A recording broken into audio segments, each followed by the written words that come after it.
Please be seated now. Our service is about to begin.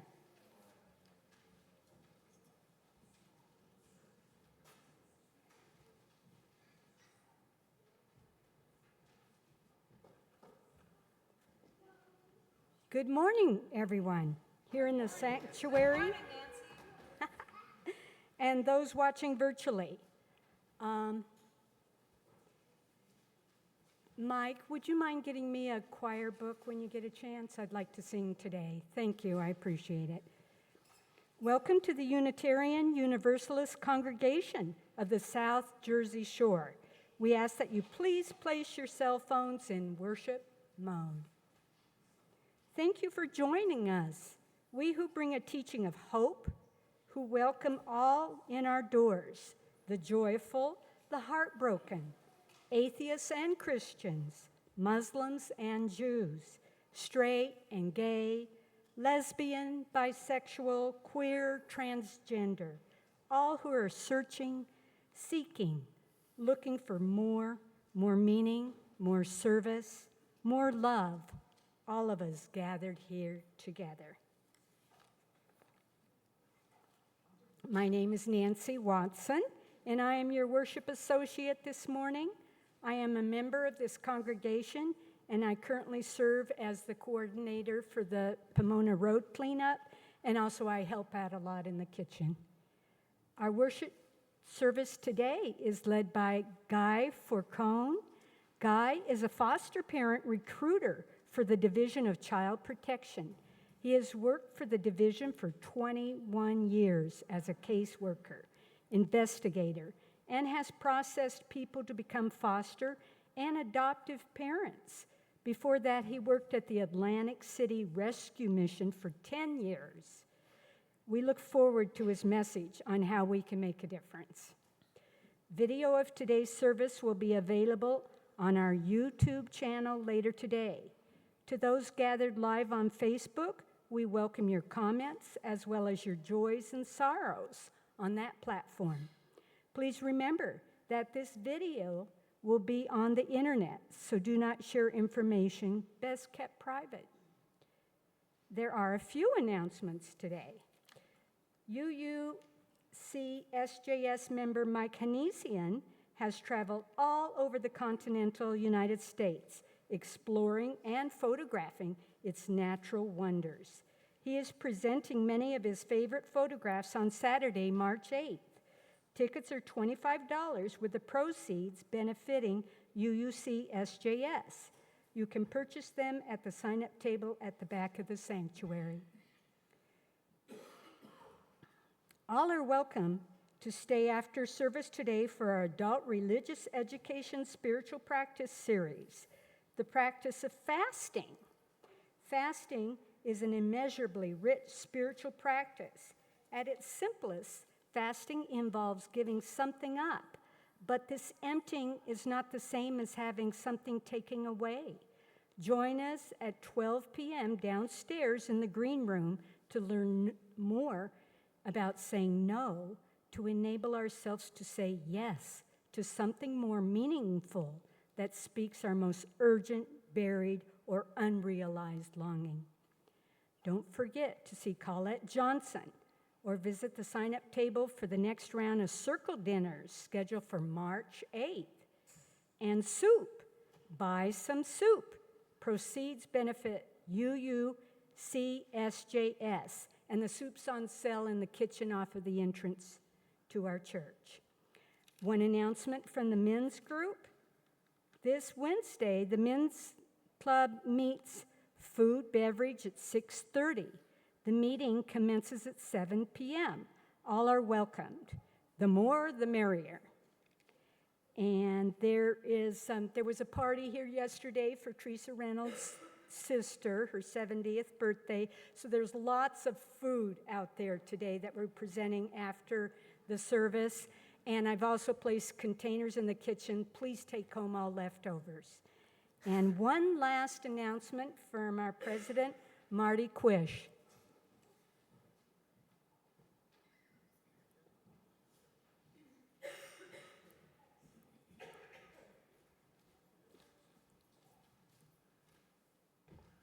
Good morning, everyone. For those of you who have been here a while, you might recognize this suggestion box that we used to have in the foyer. It's been on vacation for about 4 or 5 years, but at a recent board retreat, we decided to bring it back because we want to show that the board is as transparent as possible.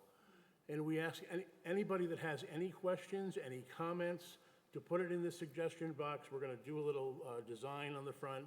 We'll have pen and paper, and we ask you to put it in there. We will respond via the weekly announcements. We won't respond via the pulpit. We'll respond via our weekly announcements. So nothing is too great, nothing's too small. Anything you want to know that you were always maybe just didn't want to ask or whatever, doesn't have to, you can be anonymous. You don't have to put your name on it, and we will answer them.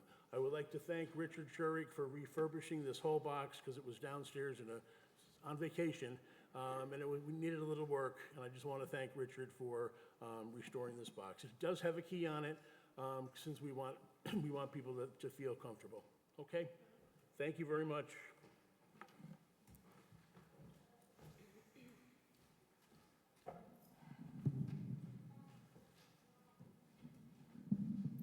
Join us next Sunday for the Art of Inclusion presented by Allison Maxfield.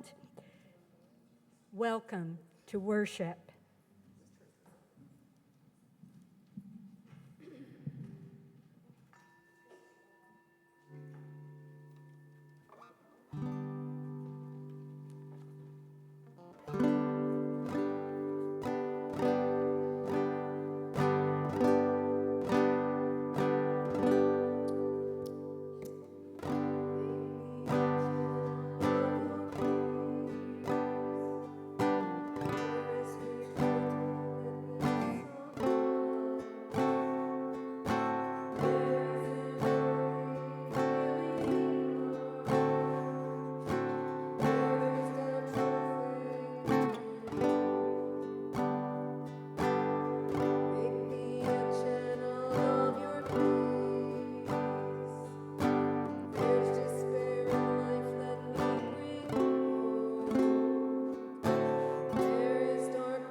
Thank you. Opening words. Welcome into this place of healing. Welcome into this place of challenge and growth. Welcome into this place of imperfection and aspiration. Here you are whole. Here you are holy. Here you are wholly loved. And our chalice lighter today is Marcy Seiter.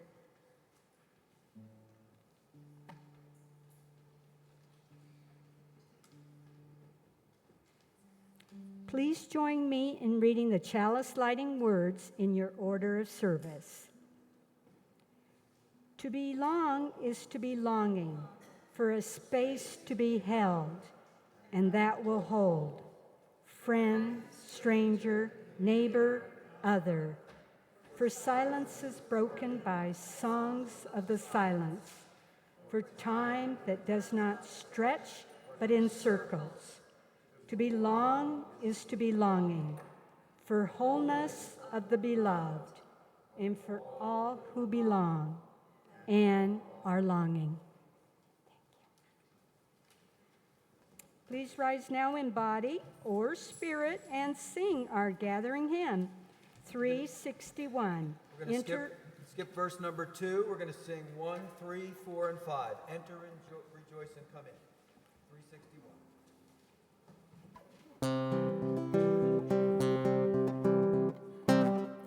Enter, rejoice, and come in. Enter, rejoice, and come in. Today will be a joyful day. Enter, rejoice, and come in. Open your hearts, everyone. Open your hearts, everyone. Today will be a joyful day. Enter, rejoice, and come in. Don't be afraid of some change.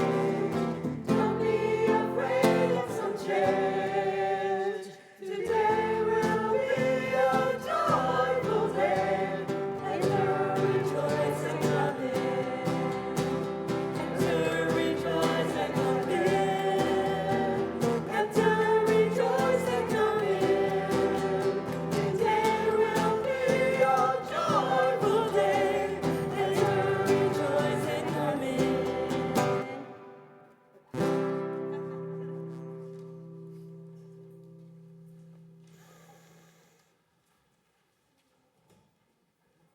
A book is provided in the foyer in which you are encouraged to write whatever joys and sorrows you have. I will now read what you have shared. To the wonderment of all who attended the Greenlight Coffee House last Friday night, poetry was recited upside down by a new participant of unknown origin, and upside up by Nick Bonaire. Thanks to Katie for organizing the always fun coffee house, and Allison for filling up the dead air between performances. Jack. I am so grateful to have this place of peace and love, Colette.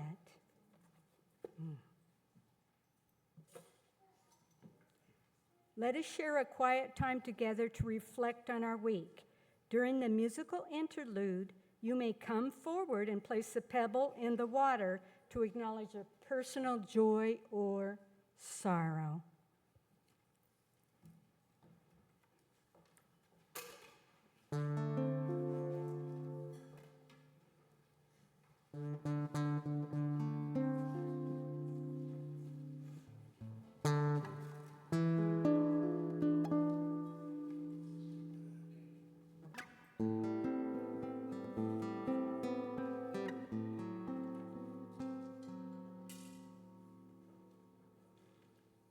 Dun, dun, dun, dun, dun.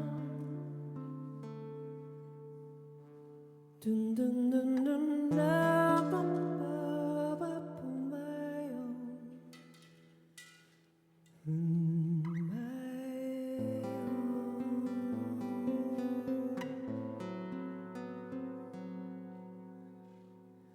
Dun, dun, dun, dun, dun.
Let us be in the spirit of prayer. Blessed and holy creation, universe of wonder, mystery beyond definition. We share today our joys and sorrows, listening deeply to the things that cause us to weep or worry, and lifting our hearts as one at those things we would celebrate together. Our hearts are touched by this shared ritual, and we are connected. We hold in our hearts this morning all the 2.5 million federal employees that are being affected by the current state of affairs. We pray for the good people of this world. May they be given the strength to carry on. We pray for those who are apart from us, whether by distance, time, or conflict unresolved. We pray for those who thirst, whether for water, dignity, or justice. We pray for those who are in danger and who yearn for safety. We pray for our small, blue, fragile planet. Amen.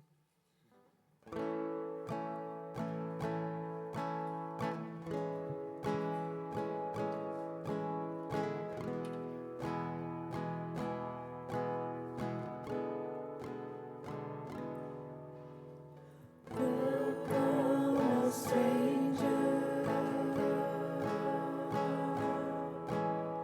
into our lives.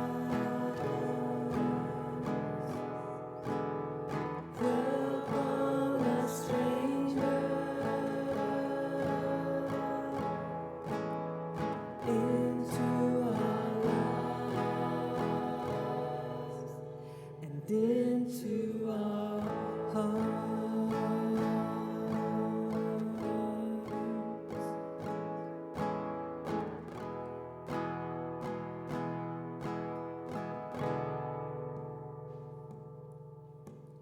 Welcome, a stranger,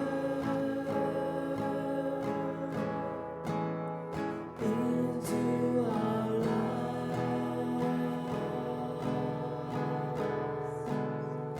Welcome, a stranger, into our lives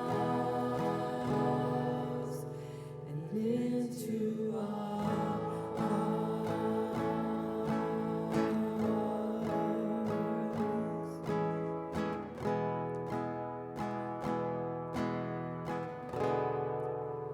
and into our hearts.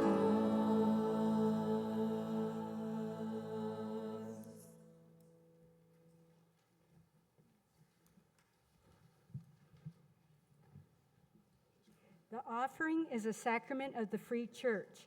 It is supported by the voluntary generosity of all who join with us. More than 80% of our annual budget is supported by direct pledges and donations collected through our in-service offering. We hope that you will be as generous as you are able and support the ministry of this congregation. If this is your first time here, let the basket pass. Your presence is gift enough. You can also text a donation to 609-293-4495, or for those who are participating online, please visit uucsjs.org and click on the yellow donate button for ways to donate. The gifts of the congregation will be most gratefully received. The ushers will now collect the offering. Thank you.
We will now welcome our speaker today, Guy Forcone.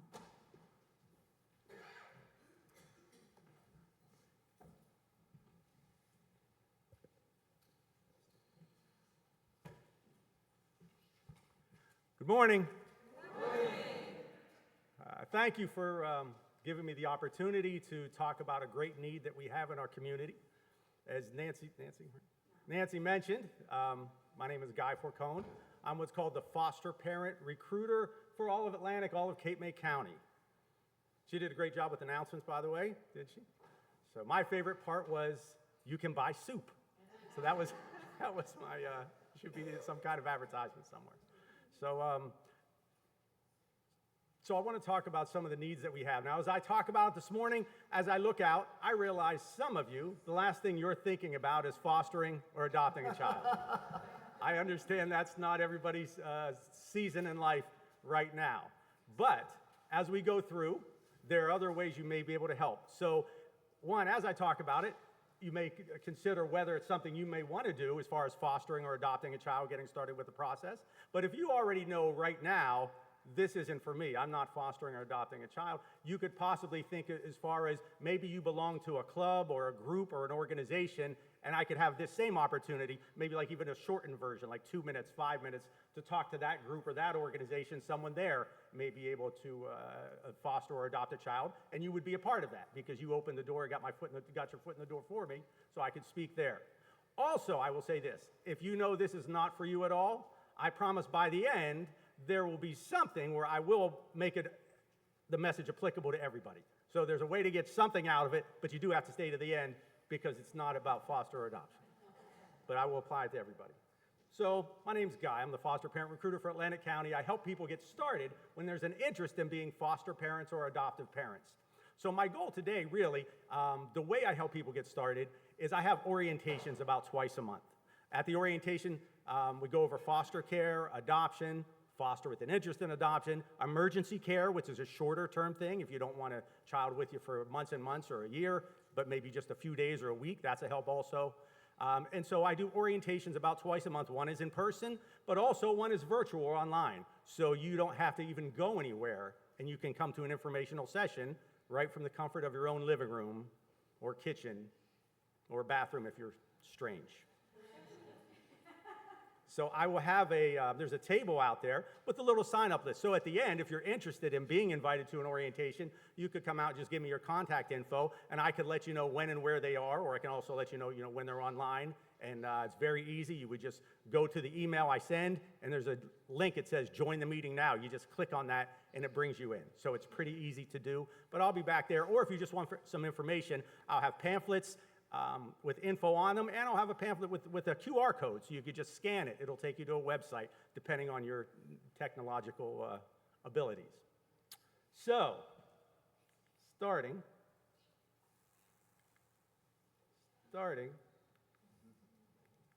There we go. So join our village. Our motto used to be, you can make a difference, open your heart and your home. But we have new administration in, and the idea is it takes a village to raise a child. And what we're doing is inviting you and hoping that you may join our village. Together we can change lives, become a resource for kids and families. So,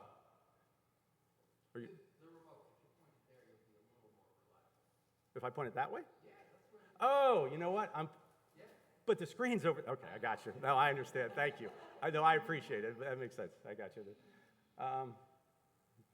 So, when we remove children, our job is the safety, protection, and well-being of New Jersey's children. Sometimes, when children aren't safe in their home because of being abused or neglected, we have to remove. When we first remove, our goal is reunification. Now, we look for family members, if possible, or family friends, because it's less traumatic for children to go with somebody they know. So we look, are there grandparents available, aunts or uncles, brothers or sisters, maybe a teacher that they know, or maybe a neighbor who could take them. So our goal is 80% of children in the first month to go with family. We're not at that, but we are between 60 and 70% of children do go with family members or family friends. Becomes less traumatic. Sometimes if kids are younger, they don't even know they're in foster care. They're just, they know that they're going to stay with their relative for a while mom or dad, gets better. But that's not always possible. Sometimes it's the parents, people maybe live in a 55 and over community. Maybe they have something in their criminal background. Maybe there's no space in their home. So then it goes to foster care. So foster care, the idea is that you care for a child while we work on reunification, meaning a child comes to stay with you for a period of time and you provide caring, love, nurturing for them while the parents work on their issues to try to get the children back. Now, that idea of foster care is temporary. So you're not looking to adopt, but you're helping and you're kind of supporting the child and the family while we work on reunification. So that could be a couple days, couple weeks, couple months, over a year. Anytime up until adoption is foster care. Foster with an interest in adoption is another way you can get involved. And that's the best way to adopt a child who might be a little younger. And there it starts the same. You may take a child and they're with you for a period of time, maybe days, weeks, months, may go over a year. But at a year, if the parents aren't getting themselves together, then it goes to adoption. And if it goes to adoption, a child's in your home, you would be the first people we ask, are you interested in adopting? Because by then, after a year, we've usually ruled out all the family members. And so we need an adoptive home for that child. So there is a possibility of actually having a child. You start by fostering, it goes to adoption, and that child becomes your child. They're just like they were legally born to you. You make all the decisions for them. You raise them up into adulthood. You leave your imprint on their lives. Now, there's a short-term program that's not on this slide. I didn't make the slide, and they don't like us to alter them. I would add it if I could, but I'm not allowed.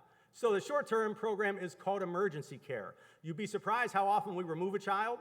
When we remove them, we can't find a home today. And we're looking, and we start with our county. Most of the calls you would get would be for the county you live in, but we can't find a home in our county or the neighboring counties or the state. And so emergency care means you say, you know what, I'll take the child for the weekend, or maybe I'll take them for a week. It gives us breathing room to find a more permanent home. So sometimes when people are a little up there in years and they don't want to go all in jump in with both feet, they do emergency care, where you take a child for a few days or a week and you care for that child, but it's a huge help to us because now that child has a place to stay while we look for a more permanent home. So that's called emergency care. So that's a big help. Recently, there was a woman in Cape May. She fostered for about 2 years, unfortunately passed away. It wasn't from fostering, but in those 2 years, she had about 180 children. Now, she had room for 2 or 3 at a time because you can take one at a time if you want, but very often we do remove siblings, so that's a big help, and we try to keep them together. But in just that period of time, 2 years, she helped over 180 children, but she did it just like 1 week at a time. So there's a lot of different ways to get involved and to help out if you think it's something that might be for you. And then there's adoption. Adoption is the best plan of permanency for a child who can't be reunified with their parents within a reasonable time frame. So adoption, there's 2 ways to do it. One is you start by fostering, and it may turn into adoption. The other is we do have a website with children waiting to be adopted. Their parents' rights are already terminated, and they're waiting. We're hoping to find an adoptive home, and that's the fastest way to adopt because the rights are already terminated for the parents, and we're looking for adoptive home. Most of the children on the adoption website, though, I will say, they're a little older, or they may have more severe issues. Because who do most people want to adopt? Younger children with minimal issues. So who are the kids waiting? Older children, or if they're younger, they have more severe issues. But if you're open to adopting a teen or a child who may have some issues, they may be waiting to be adopted. They may be waiting for your home. You can make that difference in their lives.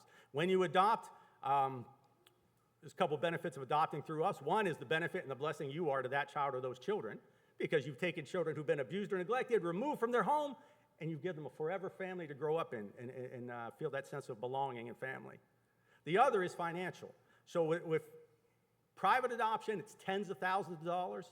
Through us, there's no real out-of-pocket expenses when it comes to adopting. When a child's placed in your home, we actually give supports, which I'm going to get to in a minute. So those are different ways you can be involved if it's something you're interested in. Okay, so right now, some of our needs, as far as the types of children available, are this. There are 3 big needs that we have. One are what's called homes who would take children with complex needs. Now, don't be afraid of these pictures. They're in the process of changing the slide. When they made it, they said, well, we want to make sure people are serious, and they put the most extreme pictures. So, I didn't do that one, right? Okay, so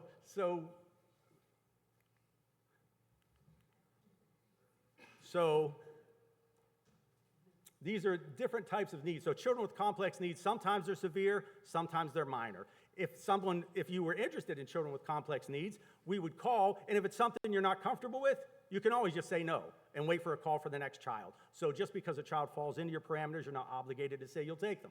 So there's different types of children. One, you see the boys with their feet up there, and there's writing. It says, life with diabetes is no easy feat. So it's a play on the word feet. They may have diabetes. They may have sickle cell anemia, going from the top across. We've had a big uptick in children with autism. So if you're open to that, and if it's something you're not comfortable with right away, we can also get you training on how to deal with those type of issues or behaviors they may have. But they may have Down syndrome or developmental delays. Sometimes we get kids right out of the hospital, and that their parents are born with drugs in their system. Now, they're not going to come to you with tubes in them. Like that's what I'm saying. Don't be afraid of these pictures. They'll be weaned off of everything, and then they'll come to your home after. They may have medical conditions. We have very few children in wheelchairs. Like I said, these are the most extreme pictures. But so it's a wide variety. So that's one of our needs, are children with complex needs. So if that's something you'd be open to, maybe you're used to dealing with children who have issues because of your job or your past history, you would be a perfect candidate. So that's one, is children with complex needs. Another, I'm going to skip one real quick, are a sibling group of 4 or more. Now, this clearly is not for everybody. Sibling group of 4 means you'd have to have space, and you don't take 1 or 2 children at a time. You leave your home empty, and when we remove 4, it becomes so difficult to keep 4 brothers and sisters together. You know, it's what told me the importance of keeping siblings together. When I was a caseworker, I had a case, we had to remove 4 boys. When we removed them, we were calling, we couldn't find anybody to take all 4 of them, or 3 of them, or 2 of them. We couldn't find anyone to take and keep them together. That particular day, we had to remove all 4 children. So it was heartbreaking because the oldest one, he said, you know, I had explained to him, because there was a 16, 11, 2, and 1-year-old.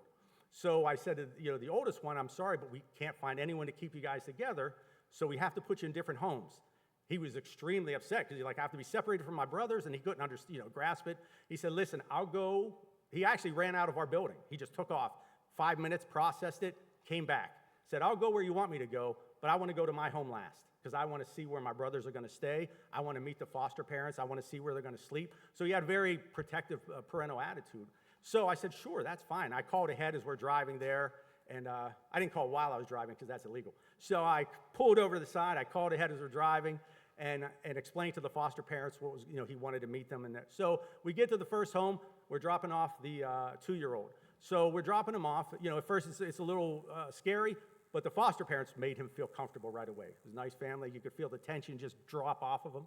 And so he says, well, can I see where my brother's going to sleep? They take him down the hallway. He sees where his little brother's going to sleep. And so he's feeling fine. Everything's going good. But I have 3 other kids to put their home. I said, all right, so after everyone's feeling okay, I said, okay, we're going to go and, have to go to take the other children to their homes. So everything's fine. And, they're even smiling a little bit, laughing at the things being said. We start to leave, except the 2-year-old tries to come, and he can't. And all of a sudden, the smile leaves his face. And all of a sudden, he starts crying.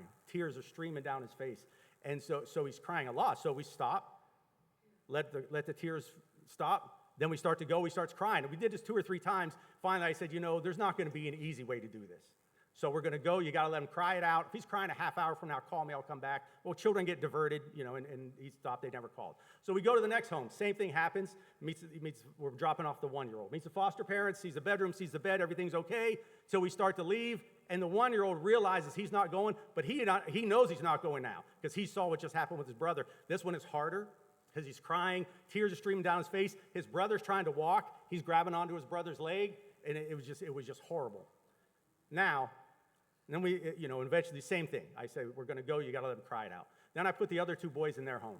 Well, about a month later, going through the court system and through the case, the judge ordered all the boys go back to their home.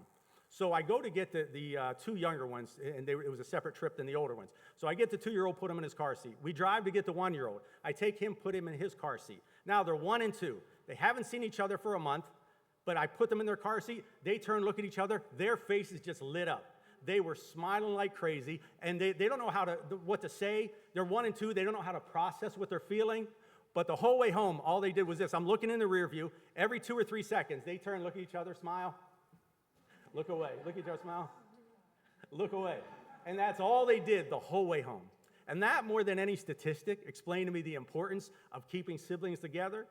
So if it's something you may want to consider, we always have a need for sibling groups, but there is a separate program for 4 if you have space in your home where you wouldn't take 1 or 2, you leave the home empty, and when we remove 4, we can keep them together so they don't have to go through what those boys went through. So that's one other way to get involved. So 1 is complex needs, the other is a sibling group of 4, and then the other are teenagers or adolescents. Now that's always our biggest challenge, is to find home for teens. Understandable. You know, most people want younger children, easier, they haven't been through as much, easier to raise up the way you would like to. You know, that just by virtue of being teenagers, they want to push the envelope. They want to be treated as an adult without any responsibilities of being an adult. I have a 27 and a 24-year-old, so much cuter when they were 7 and 4 years old. So I understand teens are forever, but you may be that one person that makes a pivotal point in that teenager's life. You may be the one person that believes in them, that gives them encouragement or gives them the right direction they may have not gotten otherwise. So don't count out our teenagers. They need love, caring, and nurturing just like anybody else. And speaking of teenagers, I have brought someone with me who went through the foster care system as a teenager and is now a very successful adult. And she's going to tell you a little bit about her journey, and that is Mercedes Noble. Please come on up.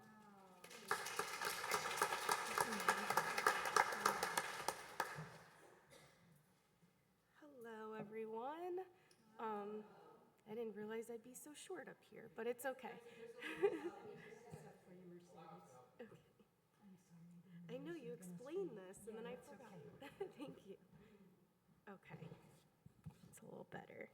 So I'm here today to tell you a little bit about myself. My name is Mercedes Noble. I'm currently an LSW mental health therapist. I speak usually one-on-one, not in large groups, so this is a little anxious for me, but just to tell you a little bit about myself, I did grow up in the foster care system between age 10 and 17. I was adopted by my foster mother at 17 before I aged out of the system. It is very important that many youth and children are given stable homes in order to succeed and have a sense of belonging. Just a little bit about my experience in the foster care system. Very similarly to what Guy was saying, I was a teenager, so 10 to 13 was around the time that I was, looking for stability, looking for someone to show me love and belonging, which was very difficult. There was a time where there wasn't a home for me because I grew up in a household of 5 of us. So there was a split between me and my siblings, 2 brothers, 2 sisters, and that was very difficult. I was the oldest, so I felt very protective of them, similarly to the story that you told, Guy. And it was hard to see my siblings split from me. So it is very important that we have, people to support that and take in siblings, take in teens, because teens need love too. So my mom, to tell you a little bit about her, she was a guidance counselor at the time for my age range, so she thought it would be easy, and she did take me in. She also adopted my brother, not biological brother, but he was 8 months old. So when I came into the home, I already knew what it was like to be an older sibling. So I helped out, and she didn't realize that I would come in so anxious and scared and lost and depressed and going through so many changes at that time, transitioning from adolescent to teen, starting a new school, living in a new home. It was all new, and she was a stranger. So I felt angry, I felt upset. I didn't know how to handle a situation like that. It was all new to me. But one thing about my mom is she was aware of trauma and how it affects children. She knew me coming in would be difficult. She did have experience as a guidance counselor, of course, so that did help. But she knew about trauma and the effects of it, which was really helpful for me. She knew when I needed a hug or space or an ice cream sundae and girl talk, which made all the difference for me. She'd never give up on me. As many times as I was angry, as many times as I wanted to run away and be alone and isolate, she didn't give up, and that's the point of giving stability. So many children are given homes and then they jump around and move from one place to another, and that does hinder their success. It hinders, them feeling like they're capable. So for me, a lot of my success is because of my mom and giving me that stability that I needed. So now, as a mental health therapist, I try to provide as much support as I can to children, adolescents, adults. I work with all populations because, not a lot of people have that person to go to. They don't feel that support or that connection. And I think that's very important.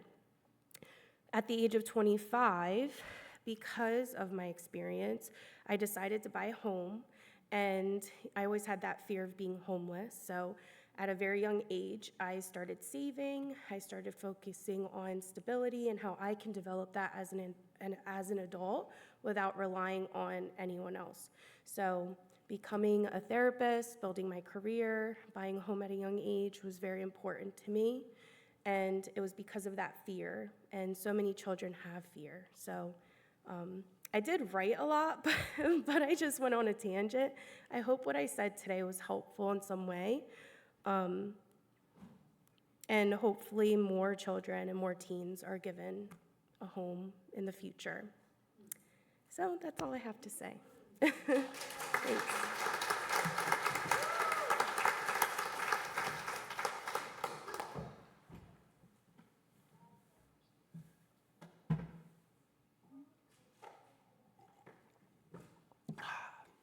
Great job. Fantastic. That was amazing. I don't know if she's still in her 20s. She has her master's degree. I don't even have a master's degree. And I'm not in my 20s, obviously. So, but that was great. But the key takeaway for that was her foster mom never gave up on her. And that's the key, especially if we're talking about teenagers, because sometimes they can be difficult, especially in the beginning. But little by little, as they learn to trust you and learn that you care for them and that you love them, you have their best interest in mind, then sometimes those behaviors dissipate as they learn to trust you. So those are populations that are our biggest challenge that we need homes for. Children with complex needs. It could be severe, but also could be minor. Teenagers or sibling groups of 4. So, let's get turned off maybe. There we go. Hi. Okay, thank you. Not sure what happened.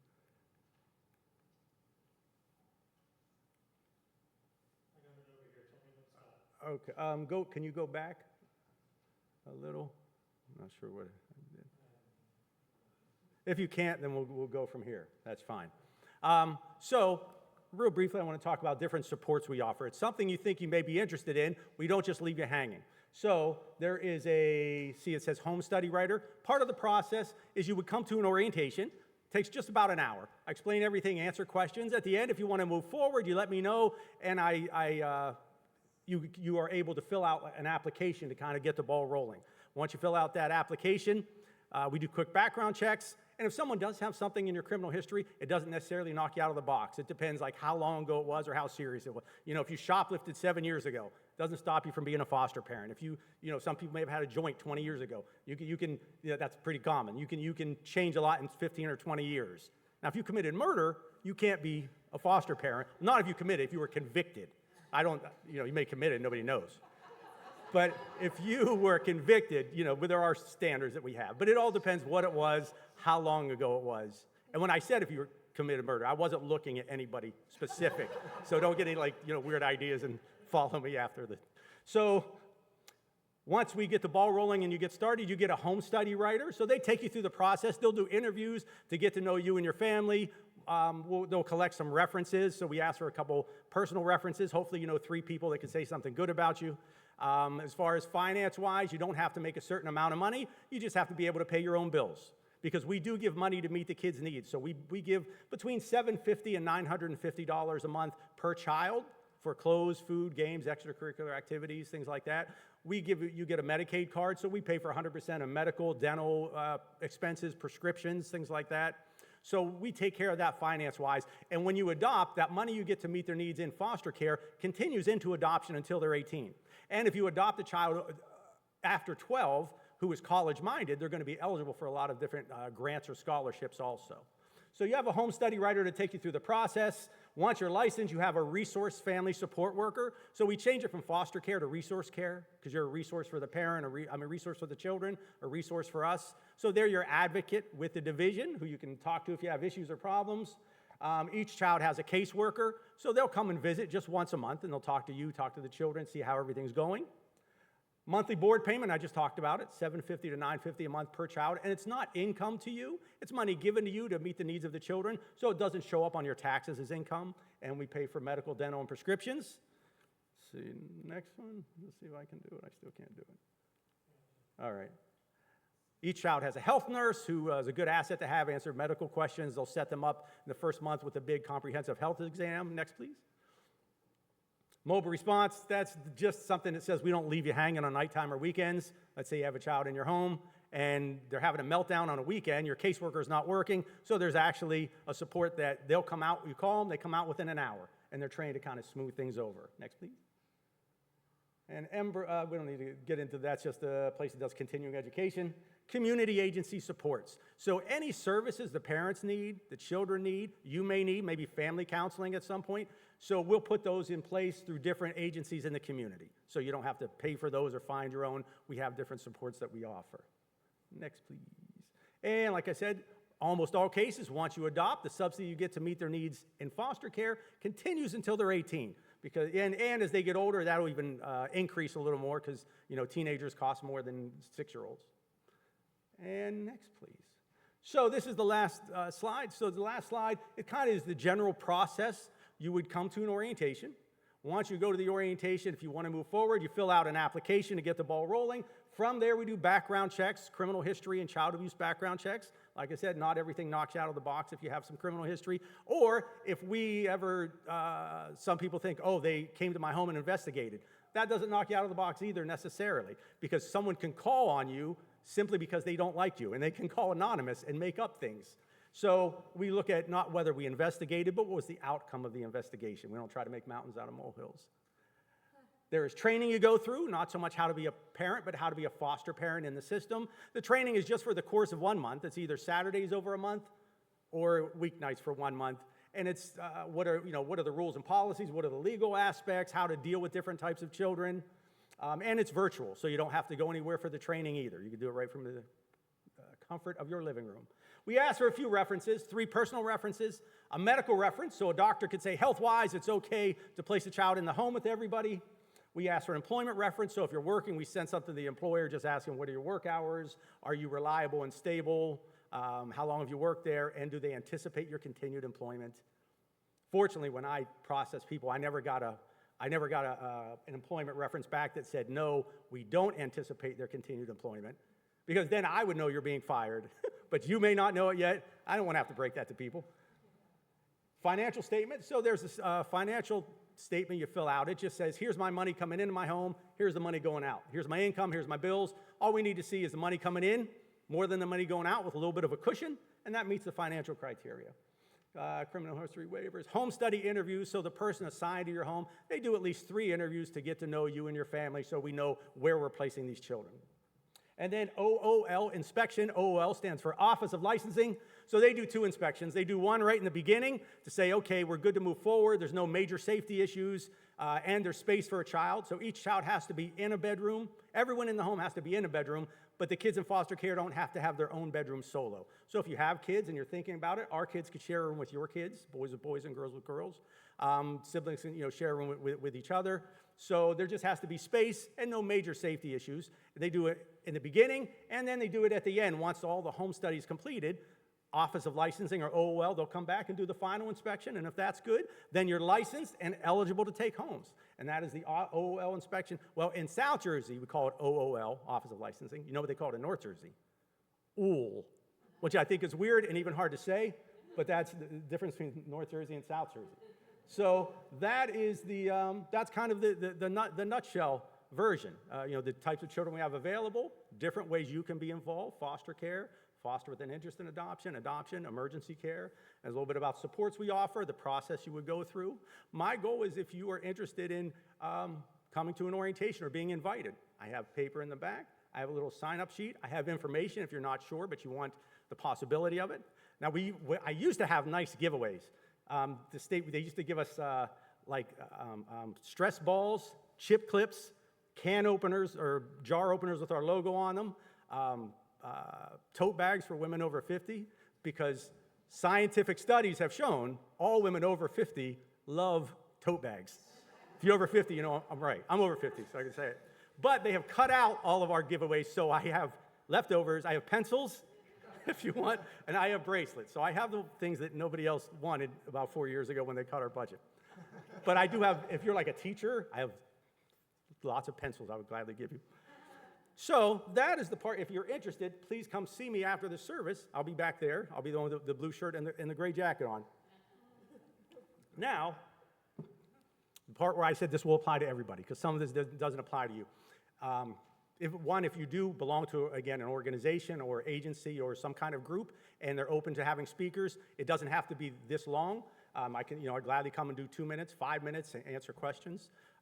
Before I move on just to the next part, are there any questions about foster care or adoption or anything like that? Yes? So if you had a working couple and the child was young and in school age? Okay, good question, because most of our foster parents do work because they have to provide their own needs. So if there's a child who is younger and they're in daycare, you pick the daycare. It just has to be a licensed daycare. It can be like right on your way to work to make it convenient, and we'll pick up the tab for the daycare. So for younger children, we do pay, good question, we do pay for the daycare. We'll pick up that tab. You put them the daycare you want.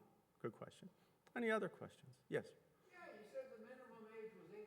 You didn't mention any maximum age. Because we do not have a maximum age. That is a very good point also. You can be 70 and more spry than someone that's 50. So what we kind of rely on there for someone who's a little more mature is we rely on the doctor's, the medical reference. As long as a doctor feels comfortable with placing a child in the home, then we do. Now, if you're like 70, we're not going to have you adopt a 1-year-old. We want you to be able to grow up with them. But you could, maybe foster a child that's maybe a little older, more self-sufficient. Yeah, great question. Good point. Any other questions? Yes. You said that so for example, if I live in a 2-bedroom apartment and I have boys that share a room, I would need to get a 3rd bedroom if I lived in one. It would depend how big the room is. It would depend if there's space for another child in the room. If you don't think there's space, the rule of thumb is 50 square feet per child. And so people don't really think, oh, my room is 120 square feet. They think my room's 10 by 7 or 8 by 6. But if a room is 10 by 10, that's 100 square feet. That would be for 2 children could occupy it. So for a third, if it was 150 square feet, which is pretty big, the 3rd child could fit there. But if not, then yes, there would have to be another room. And if I wanted to foster a girl, she would definitely need her own room. If you have boys, you say you have boys, then yes, that is correct. Yes, you would have to have a separate room. Good question. Well, you guys got good questions. Yes, sir. Dave? Do you rely on federal funding in the current atmosphere impacting your department? We're state funded. We're a state government organization. There is some federal funding for the Medicaid. Or is that state Medicaid?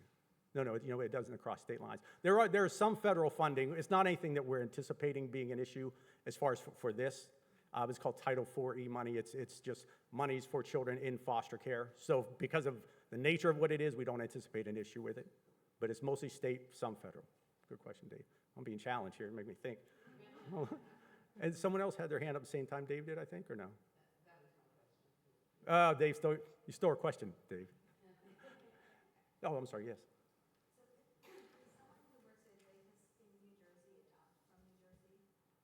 Okay,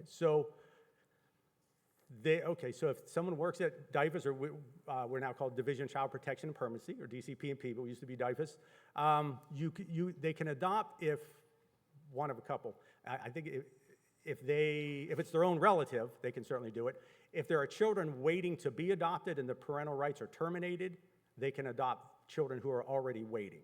But can they adopt through foster care? Not necessarily. The reason is like I couldn't foster a child because it's considered a conflict. If I have a child in my home and let's say I kind of fall in love with that child and the parents are trying to get them back and the courts awarded, didn't give the parent back custody, they could say, well, they're biased because I work for the division and all the recommendations were biased, and it would be considered a conflict. So I couldn't foster and then adopt, but if there's a child waiting, that means the parent's rights are already terminated. So I could, or someone working for the division could adopt a child who's already waiting to be adopted.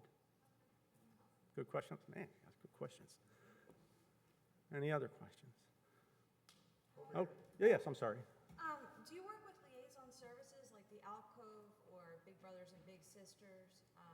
Do you have programs to help deal with the grieving of the child? So some yes and some no. So there are agencies in the area that we contract with. Like Big Brother, Big Sister, we don't contract with, but sometimes we may just send someone there. But there's an agency called YAP, which is similar. It's a youth advocate program. And that's very similar to Big Brothers, Big Sisters. They can kind of mentor. They get money to take the children out, like maybe once a week and do things. So it's similar. We have a contract with them. We don't have a contract with Big Brothers, Big Sisters. So there are different agencies that we contract with, that we use those services more regularly. But then also sometimes if someone needs services and it's not an agency we contract with, there are monies we can use to get them those services. But as far as grieving, we certainly have psychologists, psychiatrists, people in the mental health field that we contract with to help children deal with the grieving if it's something. Do you also work with the Covenant House? We don't usually,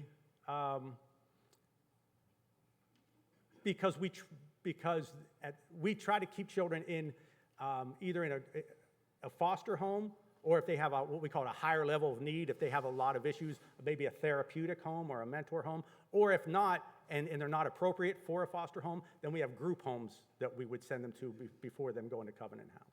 We do, because we deal with children. It used to be when kids hit 18, we completely pulled out of it.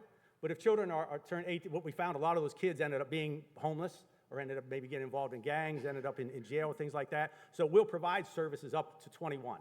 So we'll pay for them to go, like maybe it's almost like a rent situation if they're 19, 20, something like that. So they can stay in a foster home and we'll pay for like rent or something like that. If anyone has any other questions, you can speak to Mr. Forcone after the service, okay? 'Cause Oh, we're are we about running done? very Okay, I'll late. wrap up. Like, I got the. Okay. So in finishing, I said it would apply to everyone. So this may not be for you, and you may have just sat and said, okay, it was interesting, but I know it's not for me, and maybe it didn't apply to you.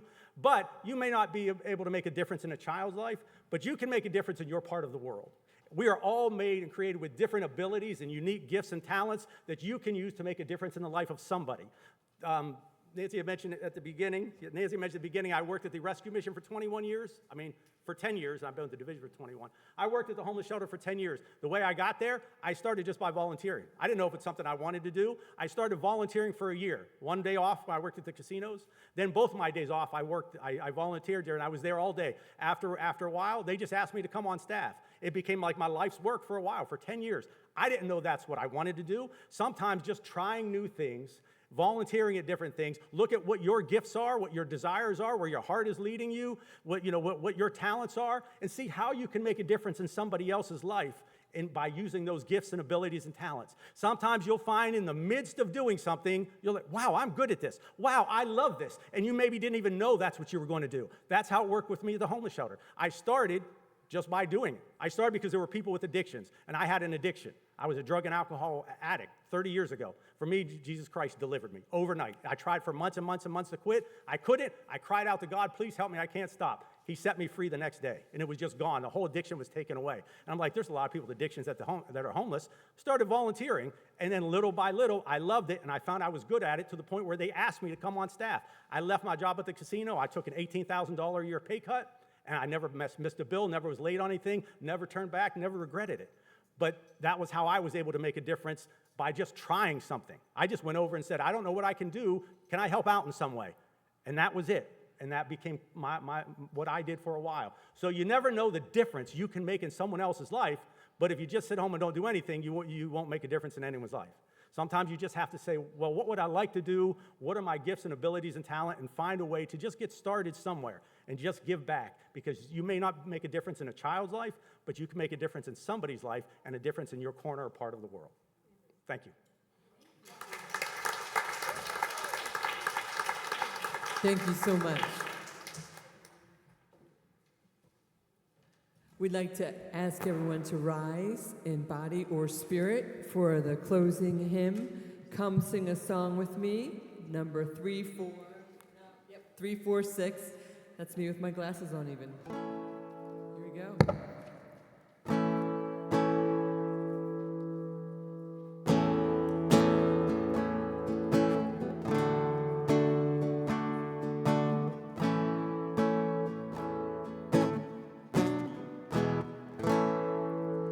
Come sing a song with me. Come sing a song with me. Come sing a song with me that I might know your mind. And I'll bring you home when hope is hard to find. And I'll bring a song of love that grows in the winter time. Come dream a dream with me. Come dream a dream with me. Come dream a dream with me that I might know your mind.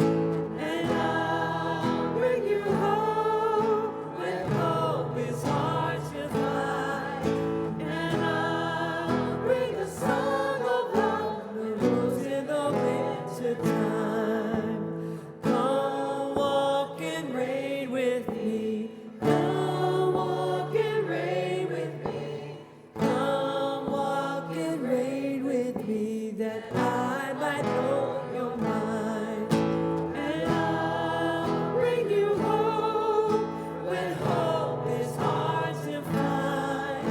And I'll bring a song of love that grows in the winter time. Come share a rose with me. Come share a rose with me. Come share a rose with me that I might know your mind. And I'll bring you home when hope is hard to find.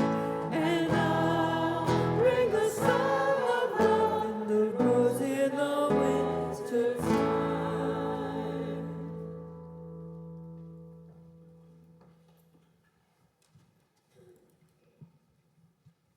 Thank you, Guy and Mercedes, for an uplifting messages. Our closing words this week are written by Chad Snyder. Love is loud. Love, says the Old Covenant, is the spirit of this church. Love, the spirit of our church? I hope so, because love has things to say. Love is joy and laughter, giggles and silly love songs. But love speaks too to the real pain in the world. Love knows. It knows hate and fear, selfishness, greed, bullet and blade, the cutting edge of indifference. Love knows. And love does not let us turn away. It does not rest in thoughts and prayers.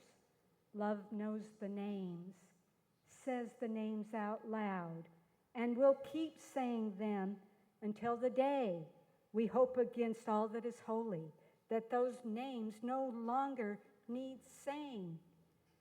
Love is the spirit of this church if we choose it. Give it voice. And if we make that choice, then in the noise, in the raucous joy and wailing pain, righteous rays in the resonating silence, in the cacophony of beautiful voices and possibilities, through all that holy racket, love will guide us. Let's read the words together for extinguishing the chalice. We extinguish this flame, Warmth of community, fire of commitment. These we carry in our hearts till we are together again.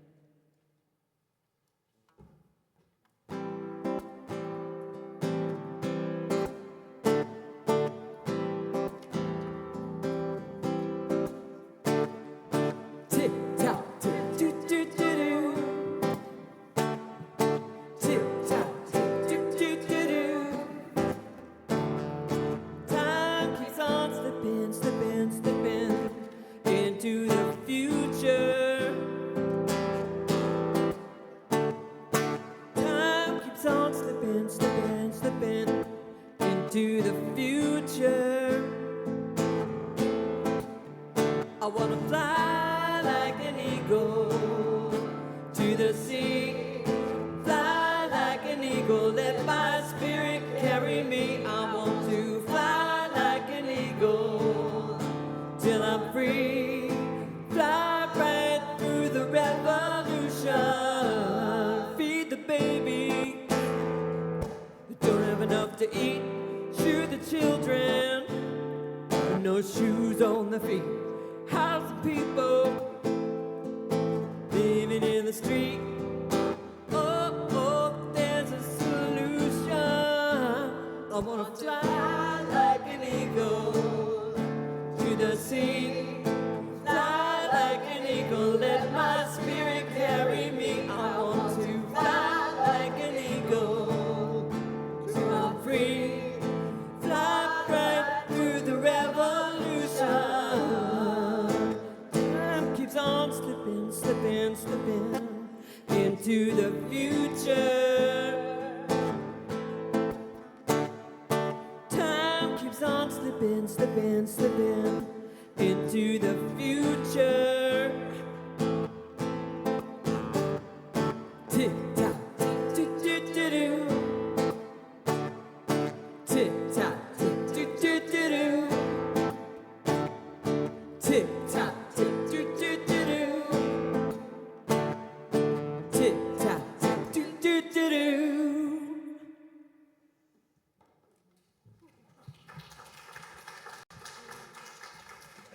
Thank you.